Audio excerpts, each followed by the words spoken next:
اس سے اگری کرتے ہیں عامر صاحب کے زیادہ عناصر وہ زیادہ موجود ہیں آج کی تاریخ میں جن میں مذاکرات کو سبوتاژ کرنے کا عنصر زیادہ ہے بجائے اس کے کہ ان عناصر کے جو کہ مذاکرات کو ہموار کریں؟ بس میرے ذہن میں نا گزشتہ دسمبر آ رہا تھا، مذاکرات کی پٹاری کھلی ہوئی تھی، ٹرمپ کا 20 جنوری کا اوتھ سامنے تھا، اور پھر جو آپ کا سوال ہے کہ وہ عناصر جو بات چیت نہیں کرنا چاہتے وہ پریشر ڈال کے عمران خان کے ان لوگوں کو زیرو کرا گئے جو امریکہ سے بھی آئے ہوئے تھے، جو یہاں پہ بھی سہولت کاری کر رہے تھے کہ حضور بیٹھ کے بات چیت کر کے کوئی راستہ بنائے۔ تو بہانہ کیا بنایا؟ ہماری ملاقات نہیں کرا رہے۔ بھائی جن لوگوں کو آپ پارٹی کا اختیار دے رہے ہیں، 4-5 لوگوں کو، کم از کم اتروں ان کو اتنا اختیار تو دینا جس حکومت کی بے اختیاری پہ رو رہے ہیں کہ آپ کے اپنے پاس بھی کچھ اختیار ہو کہ عمران خان کے بغیر بات چیت کر لیں، اور پھر انہی کا زور پڑا اور ٹرمپ کے ہوتے ہوئے کہ جی یہ تو پھر جو ہم نے ملین آف ڈالرز کی سرمایہ کاری کی ہے وہ زیرو ہو جائے گی، وہ عمران خان کو سمجھیں گے کہ یہ تو بات چیت کر رہے ہیں، اور وہ مذاکرات توڑ دیے گئے جو اب تک نہیں جڑ سکے ان سے۔ تو ہم پھر وہیں 1 سال کے بعد کھڑے ہیں۔ تو سوشل میڈیا کا پریشر تو عمران خان خود بھی لیتے ہیں، ان کی پارٹی کی تو لیڈروں کی تو اس کے مقابلے میں اوقات ہی کوئی نہیں ہے۔ وہ جو عمران خان نے باہر نکالا وہ بہت سارے مواقع پہ عمران خان کو خود خراب کر چکا ہے۔ ان کا مال، پانی، ڈالر، سب کچھ عمران خان کی جیل کی وجہ سے چل رہا ہے، اور وہ آپ یقین مان لیں کہ وہ اب بھی، مجھے یقین ہے کہ جب عمران خان سے لوگ ملیں گے تو محمود خان اچکزئی بھی ہاتھ لگا کے دیکھیں گے کہ میرے ساتھ تو اسی چادر والا حال کیا جو 2014 میں عمران خان میری نقل اتارا کرتے تھے۔ مجھے کوئی چینج نظر نہیں آ رہا کہ آپ، کیونکہ عمران خان کو اگر ان کی پی ٹی آئی اوریجنل لوگ کون ہیں، اسد کیسر ہے، بیرسٹر گور ہیں، 4-5 نام آپ اکٹھے کر لیں پنجاب سے بھی، کہ یہ مقتدرہ سپیکر کے ذریعے جس سے بھی یہ کہیں کہ ہم جا کے بات، ان سب کو ہے نا کہ ریکارڈنگ ہوتی ہے، سامنے آتی ہے کہ ہم عمران سے ڈٹ کے بات کریں گے، یقین مانیں کہ یہ ڈٹ کے اگر بات کرنے کی جرت کر گئے تو راستہ نکل آئے گا، لیکن یہ اندر جا کے بیگی بلی بنتے ہیں، یہ بات ہی نہیں کرتے، عمران خان چڑھ بیٹھتے ہیں، دوڑتے ہیں، اور یہ چپ کر کے نا سن کے واپس آ جاتے ہیں۔ یہ اب تک کی میں ساری کہانی بتا رہا ہوں۔ یہ جب تک جرت اظہار، یہ جو آپ کے اور میرے سامنے کرتے ہیں نا، لوگوں کے سامنے کرتے ہیں، کفن پہنا دیں گے، فنا کر دیں گے، یہ ذرا سا اپنے لیڈر کے سامنے جرت اظہار کر لیں، ان کو منا لیں کہ بھائی آپ کی اور ہماری بقا سیاسی ہے کہ ہم بات چیت بھی کریں اور آپ کو جیل سے بھی باہر لائیں۔ یہ جو ٹویٹ آ کے کروا دیتے ہیں اور پھر راستہ بند ہو جاتا ہے، ابھی تک تو ان کا راستہ کھلا ہی نہیں ہے۔ ذرا تھوڑا سا آپس میں تو کوئی میٹنگ کر لیں۔ ان کے 4-5 لیڈر 4-5 سمتوں میں گئے ہیں، ابھی آپ نے گنوا دیے ان سب کے، مطلب جن کے، مطلب شوکت یوسفزئی صاحب بڑے اچھے مؤثر انداز میں بات کرتے ہیں، لیکن آپ نے لہجہ دیکھا دھیما کتنے اچھے انداز سے، لیکن یہ اپنے سیکٹری اطلاعات کی بات کی تردید کو کرتے ہوئے بھی گھبرا رہے تھے کہ میرے ساتھ کیا ہوگا۔ یہ وہ ایشوز ہیں کہ جو شیخ وقاص اکرم کو باہر سے ہی کہا گیا تھا نا کہ ایک ڈپٹی سیکٹری اطلاعات لگائیں ان کے ساتھ، کیونکہ وہ پشاور سے باہر نہیں نکل رہے، وہ اپنی وضاحت دے رہے ہیں بیان دے کے کہ عمران خان نے اسٹریٹ پاور کا کہا ہے لہذا ہم نہیں کر رہے۔ تو اسد کیسر کہاں بیٹھے ہوئے ہیں اس وقت؟ بیرسٹر گور تو کہہ رہے ہیں میں تو عمرے پہ جا رہا ہوں تنگ کر کے ان حالات سے، تو میرا خیال ہے مجھے نکل جانا چاہیے۔ تو یہ ان کی آپس کی میٹنگ بڑی ضروری ہے کہ یہ بغیر میڈیا کے آپس میں کسی کمرے میں بیٹھ کے سیاسی لیڈرشپ خود طے کرے کہ ہمیں عمران خان سے بات کرنی ہے، ہمیں حکومت سے بات کرنی ہے، ہمارا موقف کیا ہوگا۔ اب آپ دیکھیں میڈیا پہ کون چھایا ہوا ہے، جن کو پی ٹی آئی مانتی نہیں، جو 3 میں نہ 13 میں، مطلب فواد چودھری صاحب اور عمران اسماعیل، مطلب وہ ان کو گندا کر رہے ہیں جو بیچارے 2-2 سال سے جیلوں میں موجود ہیں، ان کے نام پہ سیاست کر رہے ہیں، کوٹ لکھپت والوں کی بات کر رہے ہیں۔ ٹھیک ہے، تو شوکت یوسفزئی صاحب، میرے باقی دونوں معزز مہمانوں کی رائے یہ ہے، اور اس میں آپ تیسرے خادم کو بھی شامل کر لیجئے، میزبان کو، کہ مذاکرات کے سبوتاژ ہونے کا یا ڈی ٹریک ہونے کا یا ٹریک پر نہ آنے کا امکان زیادہ ہے بنسبت اس کے کامیاب ہونے کا۔ آپ بتائیے کہ آپ لوگ اپنی تحریک تو آپ کہہ رہے ہیں اسی طرح جاری رہے گی، یعنی کہ کل سے سہیل آفریدی صاحب لاہور جا رہے ہیں، 8 فروری کو پہیہ جام کریں گے، تو آپ یہ کلیئر ہے آپ کی طرف سے کہ ہم اپنا احتجاج کا تحریک جو ہے وہ بالکل نہیں روکیں گے اور وہ ویسے ہی جاری رہے گا معاملہ؟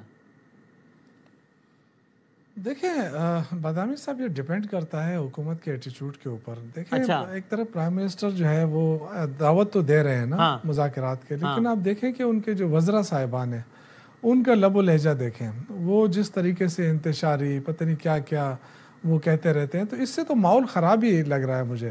ہاں، یہ مجھے امید ہے کہ اگر واقعی حکومت سنجیدہ ہے اور چیزیں بڑھاتی ہیں آگے اچکزئی صاحب کے ساتھ، تو پھر تو پارٹی آن بورڈ ہو جائے گی۔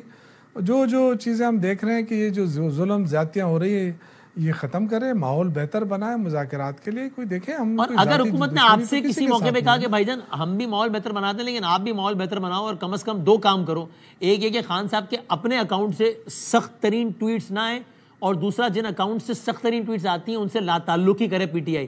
تو یہ ڈویبل چیزیں ہیں ایٹ سم سٹیج, یا یوسف زئی صاحب کہیں گے کہ بھائی یہ کیا بات ہے, یہ تو کوئی نہ کرنے والی بات ہے. جب دیکھیں نا, دیکھیں اچکزئی صاحب جو ہے وہ تو دوسری پارٹی کے بندے ہیں, اگر وہ مذاکرات کو آگے بڑھا رہے ہیں, ناصر عباس صاحب کر رہے ہیں, تو ڈیفینیٹلی عمران خان نے ان کو آگے کیا ہے تو ان کی بات کیسے نہیں مانیں گے. تو اب یہ تو تب ہوگا جب آپ پابندیاں ہٹائیں گے, لوگ جائیں گے, ملاقات کریں گے. اور میں سمجھتا ہوں کہ اب یہ وقت ہے کہ ہمیں بالکل کلیئر کٹ موقف کے ساتھ آنا چاہیے نا.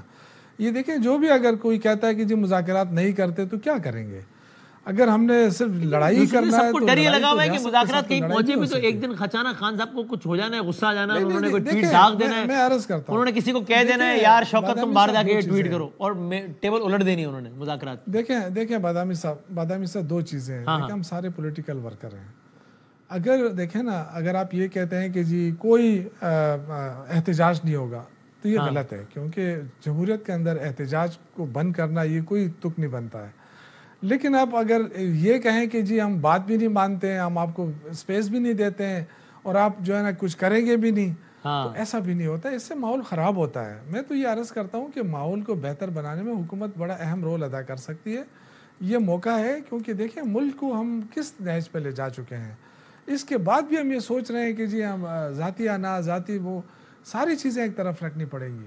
اور میں الحمدللہ اگر یہ مجھے ملاقات کی اجازت دے دیں تو میں بات کر سکتا ہوں. اب میں آپ کو پتہ ہے میں عمران خان کے 4 سال ایڈوائزر بھی رہا ہوں, پولیٹیکل ایڈوائزر رہا ہوں. لیکن مجھے تو شوکت بھائی یہ بھی پتا ہے کہ جب آپ کچھ کھل کے رائے کا اظہار کرتے تھے تو پھر آپ زیر عتاب بھی آتے تھے. جہانگیر ترین صاحب کی وجہ سے آپ زیر عتاب بھی آئے. یہ میں نہیں چاہتا ایکشن ریپلے ہو کہ آپ پھر جو دل میں بات سمجھتے ہیں وہ کہیں اور خان صاحب ناراض ہو جائیں آپ سے, اور سوشل میڈیا پہ آپ کے پیچھے پڑ جائے پارٹی. ناراض نہیں ہوتے خان صاحب میں, یہ خاصیت ہے. نہیں خان صاحب کبھی ناراض نہیں ہوتے اس چیز کے اوپر, کیونکہ میں تو بڑا چین چیزوں سے گزرا ہوں اور کوئی ایشو نہیں ہے ہمارے لیے. لیکن میرے لیے یہ عہدے شہدے کوئی اہمیت رکھتے بھی نہیں ہے. میں آپ کو اگر موقع ملا آپ کیا کہیں گے خان صاحب سے شوکت بھائی؟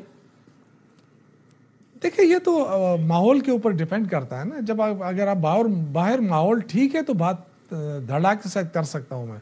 لیکن اگر آج کے ماحول میں اگر آپ کو موقع ملے تو آپ یہ کہیں گے کہ سر آپ تھوڑی مہربانی کریں نا, تھوڑی ٹویٹ فیٹ کچھ عرصے کے لیے روک دیں, شاید دوسری سائڈ بھی نرمی دکھائیں, آپ یہ مشورہ دیں گے؟ دیکھیں بادامی صاحب یہ ساری چیزیں ہو سکتی ہے, لیکن اگر ایک طرف حکومت ظلم زیادتیاں کرے اور پھر یہ ایکسپیکٹ کرے کہ دوسری طرف سے پھول بھیجے جائے تو ایسا تو نہیں ہوگا. دونوں طرف سے کرنا پڑے گا نا. اگر آپ نے ماحول بہتر کرنا ہے تو ماحول بہتر کر کے ہی مذاکرات ہوں. اگر دیکھیں نا, اگر اچکزئی صاحب کمفرٹیبل زون میں چلے گئے اور انہوں نے کہا کہ جی مذاکرات کا کوئی حل ہے تو ڈیفینیٹلی ہم ان کو سپورٹ کریں گے نا. ہم یہ تو نہیں کہیں گے. یہ بتائیں نا آپ کو آج اس ماحول میں خان صاحب کتنے ایکسس ملے تو آپ کو کیا مشورہ ہوگا خان صاحب کو؟ دیکھیے مشورہ دینے والا میں کون ہوتا ہوں, لیکن میرا یہ عرض ہے کہ اگر یہ لوگ اپنے یہ جو شرلیاں بند کر دیں کہ جی ہم یہ کر دیں گے وہ کر دیں گے, تو سیاسی طور پہ بات چیت ہو تو بالکل ہو سکتی ہے. مذاکراتی واحد حل ہے. کوئی بھی یہ نہیں کہہ سکتا کہ اگر ہم کتنے بھی احتجاج کر لیں لیکن فائنلی یہی ہوگا کہ مذاکرات ہوں گے. اور مذاکرات کے راستے ہم جو سب سے اہم چیز ہے کہ الیکشن کب ہوں گے, الیکشن کیسے ہوں گے, ان چیزوں کے اوپر جو ہے نا بحث ہونی چاہیے. اور فائنل یہی ہوگا. اگر آپ یہ نہیں کہیں گے کہ جی الیکشن کمیشن جو ہے وہ شفاف نہیں ہوگا, غیر جانبدار نہیں ہوگا, تو پھر تو آگے چیزیں بڑھ ہی نہیں سکیں گی. لیکن اگر ہم نے ملک کا سوچنا ہے نا اور ہم کہیں گے کہ ووٹ کو عزت دو, تو ووٹ کو عزت تو اسی پہ ہوگا نا, دونوں طرف سے ہوگا. ہم بھی ووٹ کو عزت دینے والی بات کرتے ہیں اور نواز شریف صاحب بھی کہتے ہیں. تو پھر بات کہاں رکی ہوئی ہے؟ جہاں رکی ہوئی ہے وہ یہ کہ الیکشن کمشنر ہے, الیکشن کمیشن ہے, اس کو ٹھیک کرنا پڑے گا. بہت ساری ایسی چیزیں جو ٹھیک ہو سکتی ہیں.